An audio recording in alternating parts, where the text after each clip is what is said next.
Mike Lindell is broke, the Twitch CEO is stepping down, nobody knows what the word woke means, and Firefest 3.0 might be on the horizon.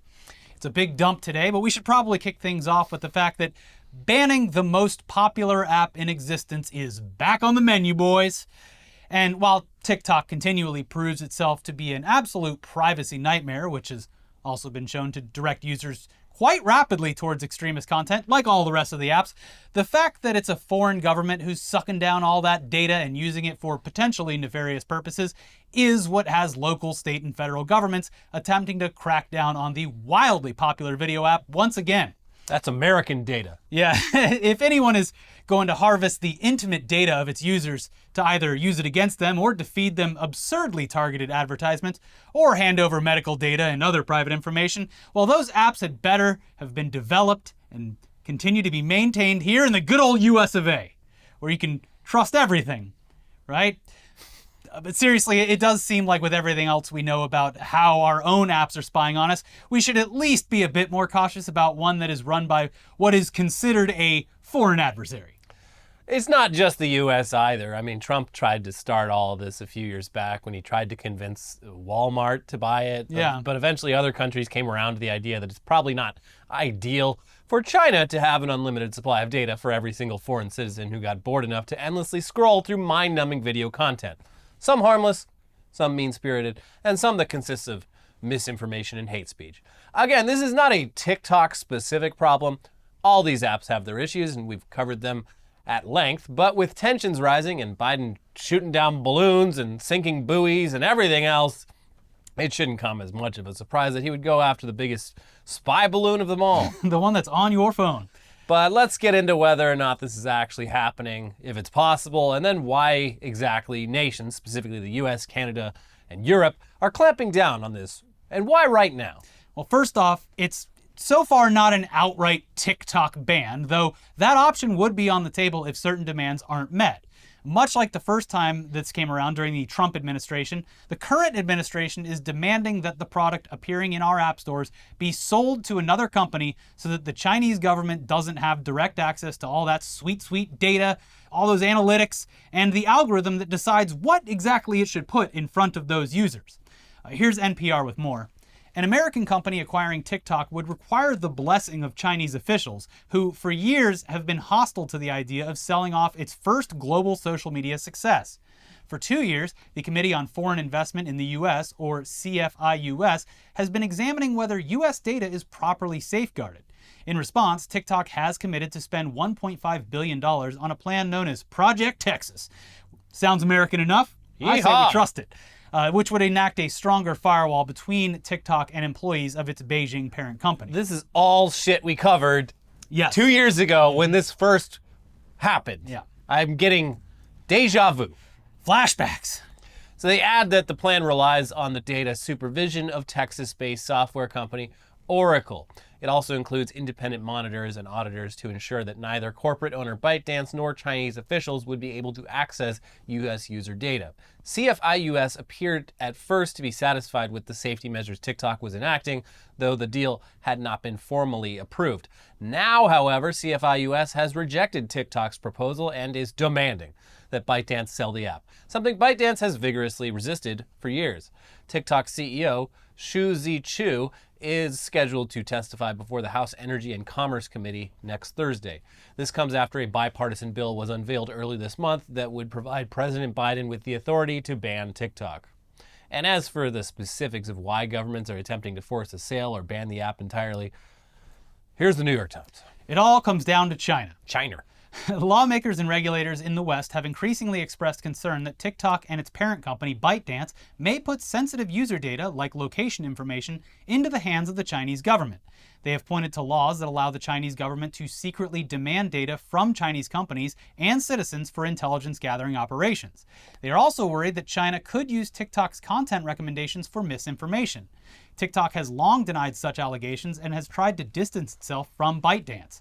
Also, come to think of it, like, wouldn't Europe and Canada still be a little wary about a U.S. company buying it? Like, it doesn't really clear all of the problems that they might have with it, but, It's the asshole you know versus the Yeah, I asshole guess. you don't know. So the reporting goes into how these bans are already spreading here in the United States, particularly when it comes to government officials and members of the military.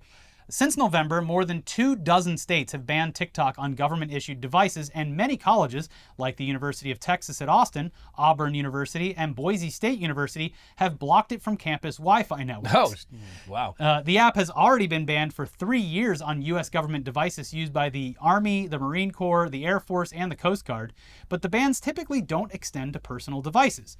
And students often just switch to cellular data to use the app. Well, I bet yeah, they are still on the family plan usually. But, Yeah.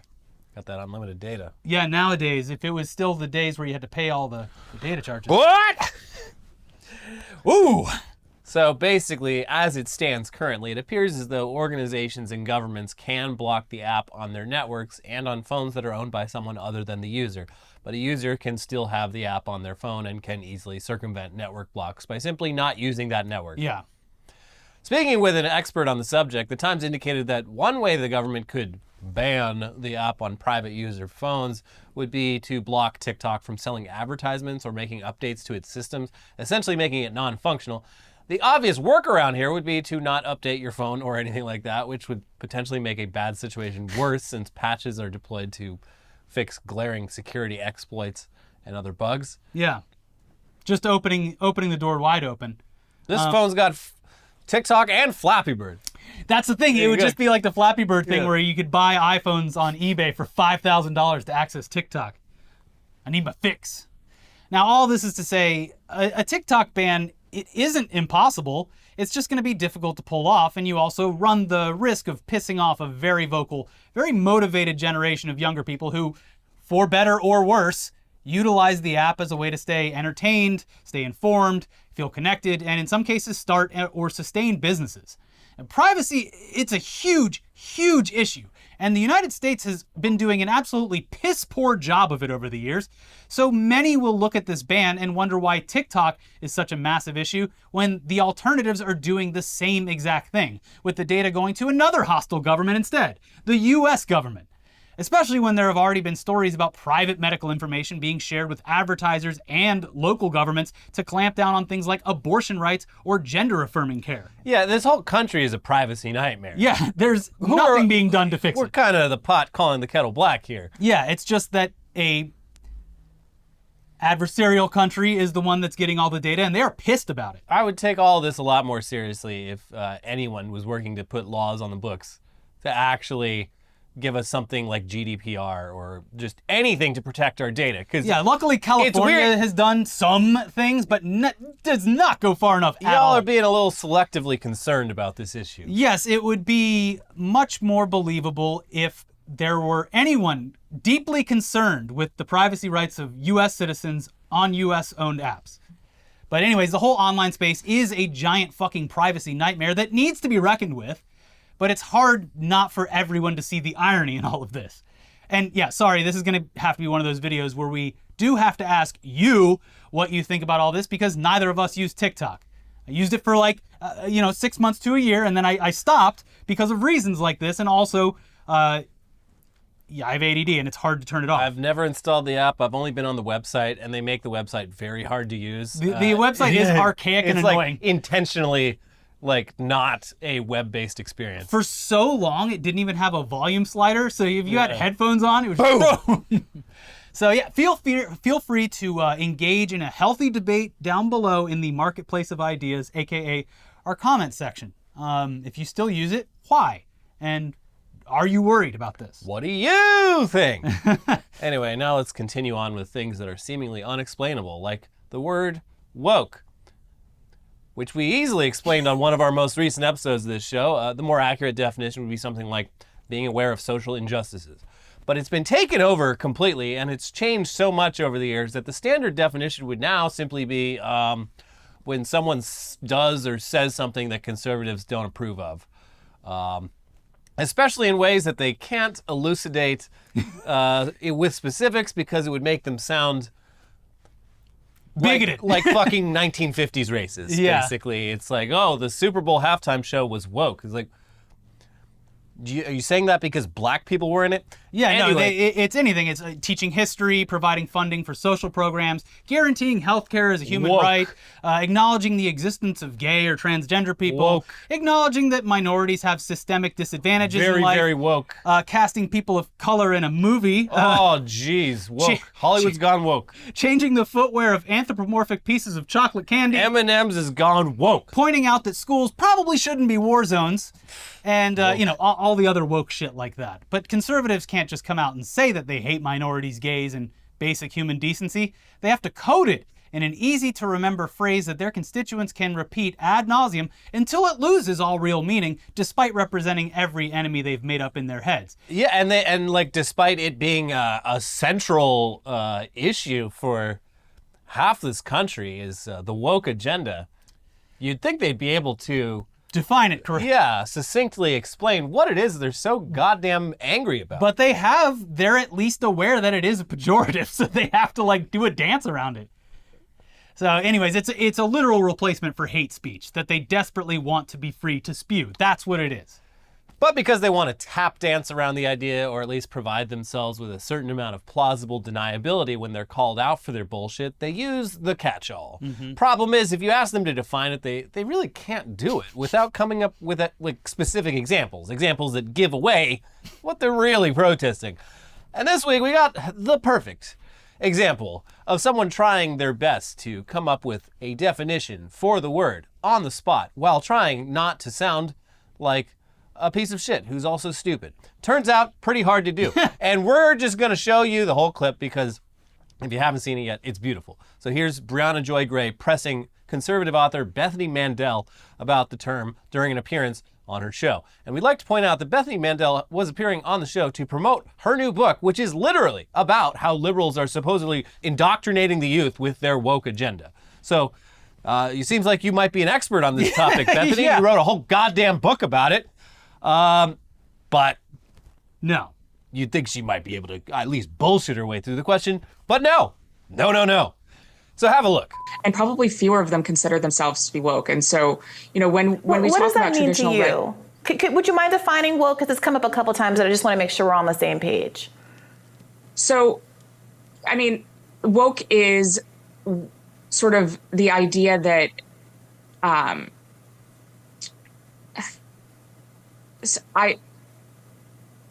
this is going to be one of those moments that goes viral. Woke is something that's very hard to define, and we've spent an entire chapter defining it. It is sort of the understanding that we need to totally reimagine and redo society in order to create hierarchies of oppression. It's hard to explain in a 15-second soundbite. Yeah, take your time. Wonderful. Just a beautiful display.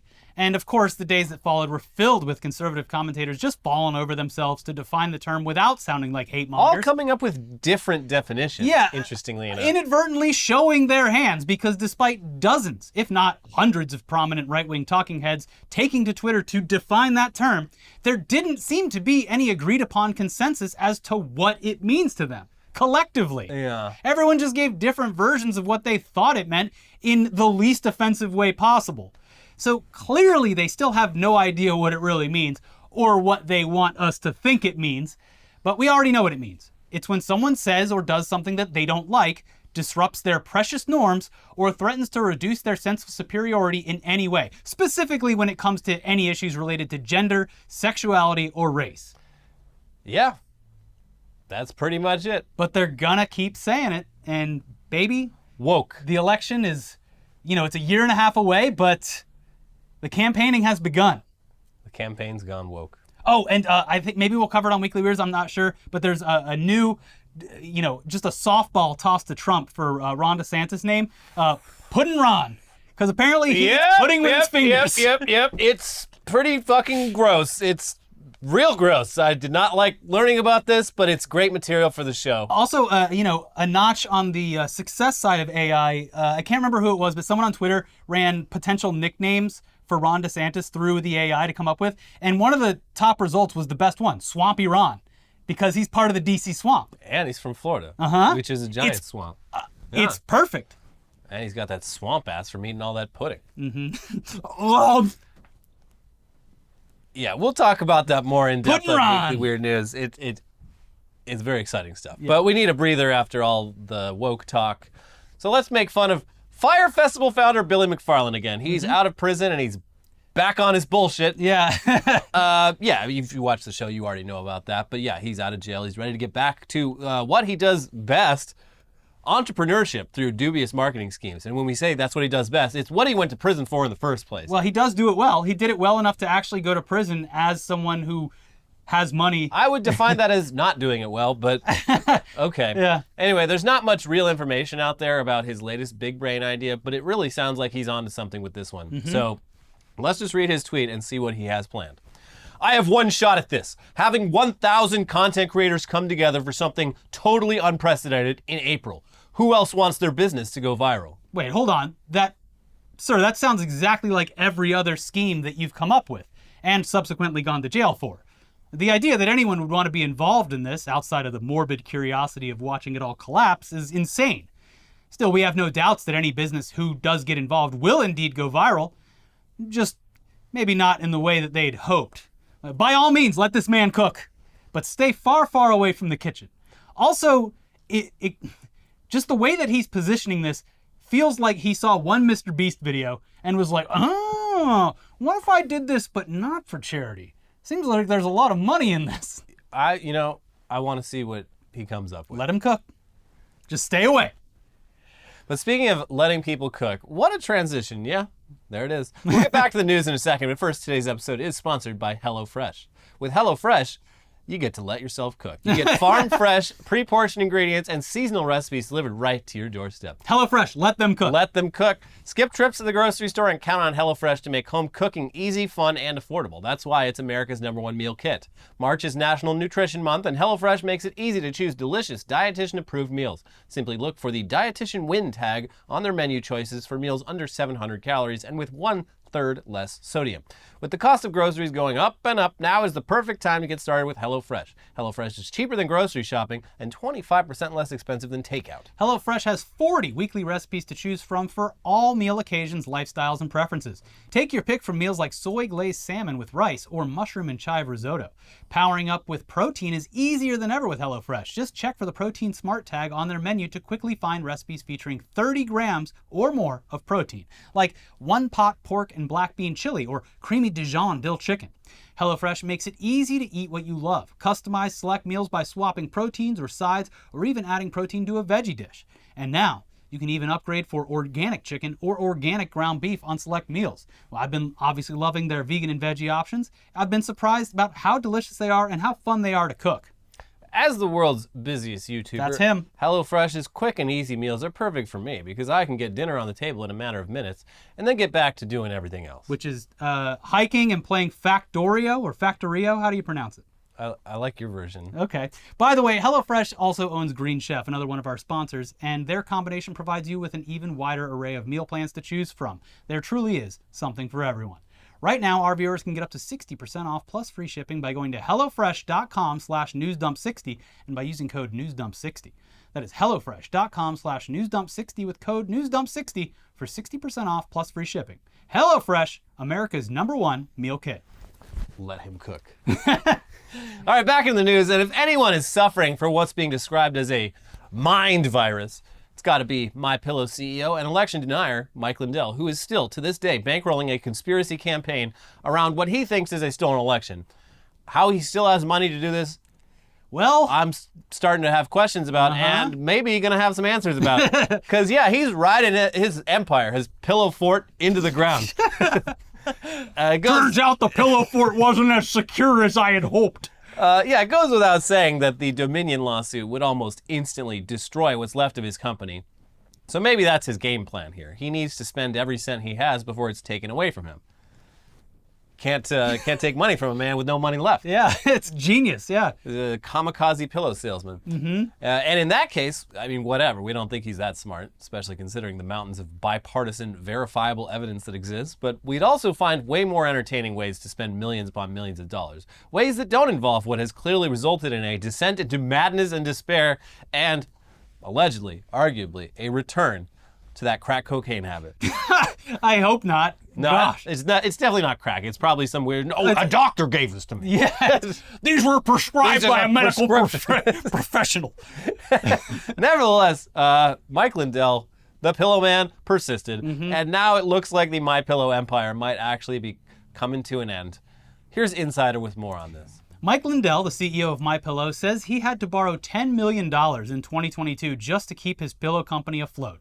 Speaking to Insider on Wednesday night, Lindell said that to keep MyPillow going, he borrowed about $4 million in May, $2 million in the summer, and $4 million in September. What banks are bankrolling this man? What? Who? Is. Yeah. Also, $10 million is of course a lot of money for anyone, but for a business the size of MyPillow, needing just $10 million to keep the lights on is a pretty clear signal that this is doomed. Yeah. On top of that, Lindell said he's personally been borrowing money to stay liquid too. I sold a building I had in Savage in Minnesota in October, Lindell told Insider. And I had to borrow $2 million too. I've spent it all on fighting for this country. Lindell told Insider that some creature comforts, like his private jet, which had a door come off of it in October, Mid-flight? hadn't been sold yet. I have to get around, Lindell declined to reveal who loaned him the money, but told Insider that a majority of the borrowed cash had gone to defending MyPillow against the lawsuits filed against the company.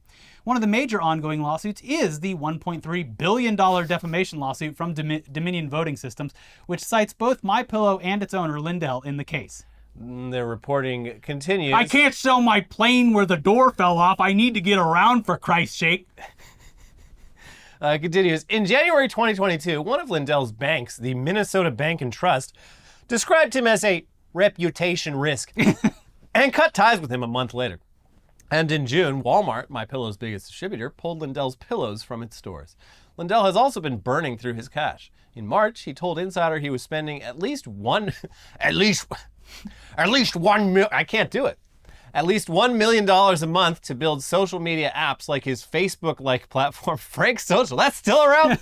What? Not very social and not very frank. Lindell told Insider on Wednesday night that his burn rate is currently still at $1 million a month, though part of this now goes to funding his newly formed Election Crime Bureau.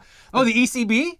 The Bureau consists of 40 staff members who he says are working hard to uncover more information about the 2020 election. It's been more than 2 years. Is there really more information left? Lindell did not respond to Insider's question on how much money he has left. I've got a couple $1 million, but they're hidden in pillows scattered around my house, and well, the house is full of pillows, as you might guess. Oh, what he should do is hide the evidence in MyPillows and then put them back in stores like a Willy Wonka type thing, where you get to actually install Donald Trump as president once you find all of the evidence in one of the MyPillows. Two things, though. I guarantee you he won't sell his plane and refuses to travel any other way, because anytime he travels in a bus or car, he gets served warrants. Oh, that's right. And also, the people that are working in this Election Crime Bureau guarantee are just MyPillow employees that he has shifted tasks to. Yeah, it's got to be a weird company to work for. Yeah. You go to college, you get your major in pillow science, and your only options are doing the kids' woke pillow that they tried to pitch on Twitter a couple years ago, or MyPillow. Yeah. Like, sir, can we steer the conversation back to pillows, please? That's what we're trying to sell here. Mm-hmm. There's also the other Great Lakes, the opposite, the negative universe, Mike Lindell, Jesse Ventura. Yeah. He was in the news this week because all of the conspiracy dipshits who used to love him were very upset that he actually is in favor of getting the COVID-19 vaccine. Like, my mother was a nurse. He was like an old standard she said conspiracy masks guy. work. And a lot of it was like anti-government. Yeah, a lot of it like that pretty was normal. Documented like CIA shit. Yes, it's exactly. Like, it's a conspiracy theory, but it's also fucking true. Yeah, that kind of shit. His conspiracies were conspiracies in the sense that they were fucked up things that the government did. Yeah. Like the Tuskegee experiments and stuff like that. Like exposing things like that, which aren't conspiracies, they're just fucked up things that the government did. And now everyone's like, hey, wait a second. This guy wants to take vaccines because they're provable? I miss the old Jesse Ventura. I miss the Jesse Ventura that used to clothesline a man and then choke slam him into the ring, then put him down for the 1, 2, 3. That's Yeah. Jesse Ventura.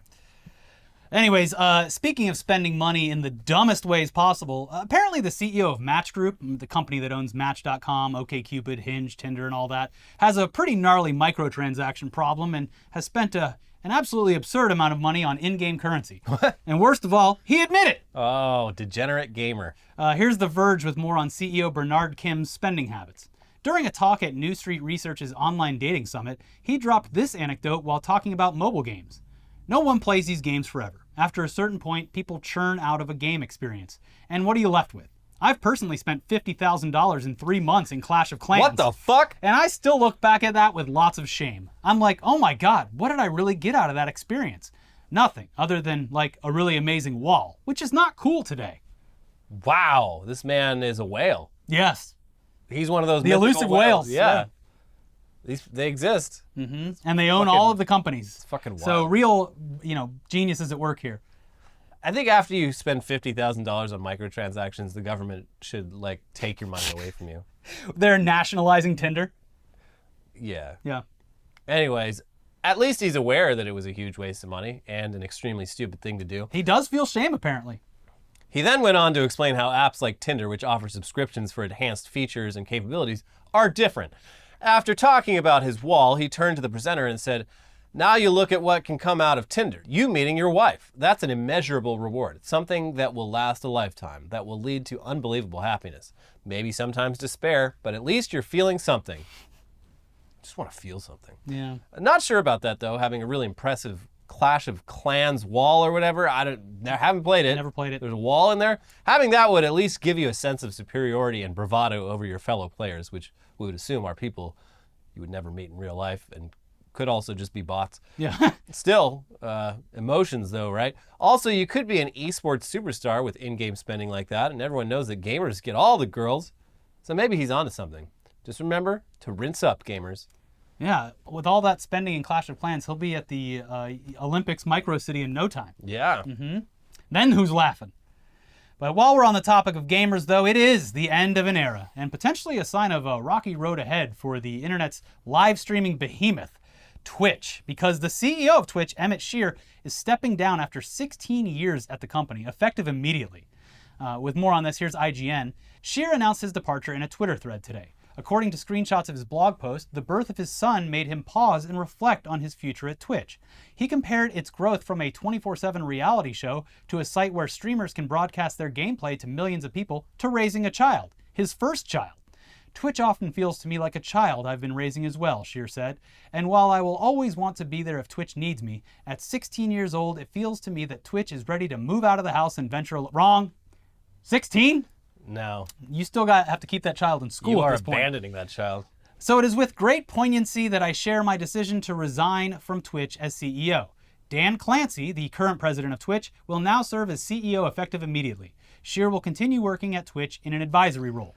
Wait, so was he there back when it was like still Justin.tv? I believe so. He's one of the original people at...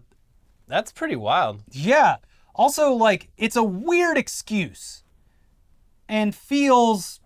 We've been through a lot of CEO talk. That's a long time to work somewhere, and it's just like, fuck it, I'm rich. Like, true, yeah. I mean, and also it's like, I don't know. Like, he might be frustrated with the way things have been going under they're Amazon. certainly like, facing headwinds, so it's like, why not leave? They're kind of ceding a lot of ground to competitors, finally, potentially. Right here on YouTube, baby. I'm talking more like Kick. Oh, okay. The live stream platform, you can watch a man get his dick sucked. Okay. And Aiden Ross will just literally watch porn and the Super Bowl because you're allowed to do that, I guess. Wow, I wasn't even aware of this. I'll have to check it out when I get home.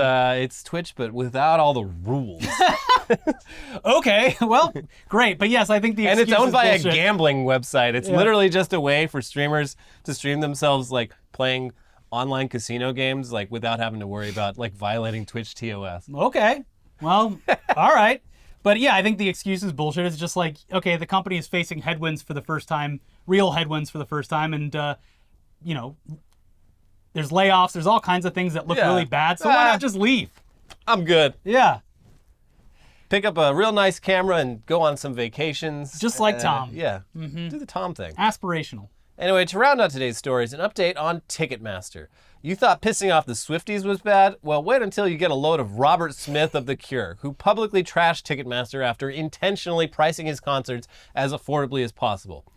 Turns out, even when the artist demands low ticket prices, Ticketmaster will get theirs either way, which resulted in the prices doubling in some cases through various fees. The Cure attempted to avoid the negative reaction from fans by turning down options to price gouge with services like platinum packages and variable pricing, but people were still upset when they tried to purchase their reasonably priced tickets, only to be hit with fees upon fees upon fees during checkout. This resulted in Robert Smith tweeting the following. Oh, don't do the voice. I am as sickened as you all are by today's Ticketmaster fee. I love The Cure. Yeah. I am sick. I am as sickened as you all are. I am not in love. I am as sickened as you all are by today's Ticketmaster fees debacle. To be very clear, the artist has no way to limit them. I have been asking how they are justified. If I get anything coherent by way of an answer, I will let you all know. Waiting for an answer from Ticketmaster. Yeah, well, it's great. Anyways, apparently Ticketmaster didn't have answers for him, but they did listen, and they didn't want to piss him off, and they bent the knee. In an update to fans, Smith posted, again in all caps, after further conversation, Ticketmaster have agreed with us that many of the fees being charged are unduly high, and as a gesture of goodwill have offered a $10 per ticket refund to all verified fan accounts for the lowest ticket price, LTP transactions, and a $5 per ticket refund to all verified fan accounts for all other ticket price transactions, for all Cure shows at all venues. If you already bought a ticket, you will get an automatic refund. All tickets on sale tomorrow will incur lower fees. He added, so verified fan sales have now ended. A number of tickets for all Cure shows except LA and Detroit, a miscommunication, sigh, were held back for general on sale Friday 17th at 10 a.m. local time. Links will be posted in a bit. Good luck. So it appears as though they didn't hold any general sale tickets for the Detroit or LA shows. It just all went straight to the secondhand market. The verified fans, which is typically someone, it's just a password that is readily available to anyone. Show me how you sell those ticks. These prices make me feel seasick. Okay, anyway, this proves that Taylor Swift and her team almost certainly could have done something for the fans. But also, like we said months ago, the resale price of Taylor Swift's concerts, they're already dropping substantially as the dates get closer. This is all by design. Patience. Concerts and tours that instantly sell out might be sold out, but that doesn't mean you're not able to attend if you want to. You just have to be patient and wait for prices to come down to a somewhat reasonable level and pounce on them when they do. This does only work for large artists, by the way. If it's a local show at a bar or a venue with a capacity that isn't outrageous, I mean, things sometimes do sell out and they go for higher on the resale market. But if it's a fucking stadium or an arena, no shot. You're going to be able to get tickets at a normal price. Yeah. They're already reporting, because I believe the Swift tour starts this week or something. They're already reporting like, oh, these are back down to normal price. Yeah. But not before a bunch of people who have, more money than patience bought tickets for like $1,000. And by the way, on purpose, the fees are tied to a percentage and not a standard fee. So when some idiot pays $2,000 for a ticket, they're paying like, I forget what it is, but like an 18% charge on that for the same fucking ticket. Ticketmaster gets paid either way. Yes, they do. But yeah, Ticketmaster is banking on desperation, because if they can get the fees on a resale ticket that goes for $1,000, it offsets everything else. It's diabolical. It's total bullshit. But yeah, good for Robert Smith. Looking good, King. Yes. I will not comment on the looking good, but he looks terrible, but he's still got still performing. Got the pipes. Yeah. There you go. Anyways, again, you're doing a great job out there, liking the videos, subscribing to the channel. We can't ask for more than what you're already giving. We love seeing it. We love that you're just here watching. And you know what? If you haven't watched it already, we got 2 other episodes for you to watch. We got a whole episode about GPT-4. Yeah. which is better than 3 because the number's It's higher. one higher. Yeah. And then we also have our breakdown of the Silicon Valley Bank collapse, and Jordan Peterson tweeting milk porn. He did that. He did. Those videos are up there now. Subscribe to the channel, leave a like, leave a comment, and we'll see you soon for weird news. Bye-bye. Bye.